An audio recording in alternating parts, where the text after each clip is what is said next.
السلام علیکم ورحمۃ اللہ وبرکاتہ۔ اعوذ باللہ من الشیطان الرجیم، بسم اللہ الرحمن الرحیم۔ رمضان کے احکام و مسائل۔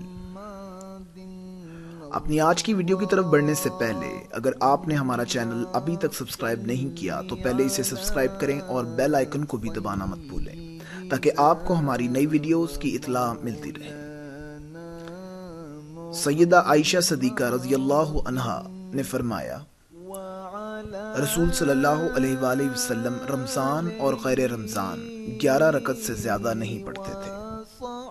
صحیح بخاری حدیث نمبر 1147، صحیح مسلم حدیث نمبر 1723۔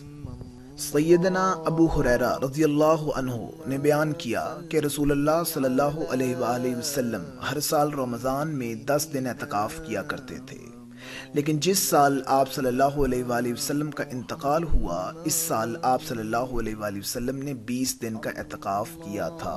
صحیح بخاری حدیث نمبر 2044، کتاب الاعتکاف۔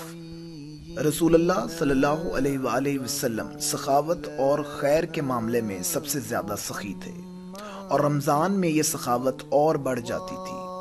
جب حضرت جبرائیل علیہ السلام رمضان میں ہر رات آپ صلی اللہ علیہ وآلہ وسلم سے ملتے اور قرآن کا دورہ کرتے، ان دنوں میں آپ صلی اللہ علیہ وآلہ وسلم تیز چلنے والی ہوا سے بھی زیادہ سخی ہو جایا کرتے تھے۔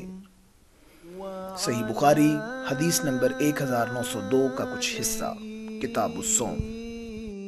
سیدہ عائشہ رضی اللہ عنہا نے بیان کیا کہ رسول اللہ صلی اللہ علیہ وآلہ وسلم اپنی وفات تک برابر رمضان کے آخری عشرے میں اعتکاف کرتے رہے، اور آپ صلی اللہ علیہ وآلہ وسلم کے بعد ازواج مطہرات رضی اللہ عنہما اعتکاف کرتی رہیں۔ صحیح بخاری حدیث نمبر 2026، کتاب الصوم۔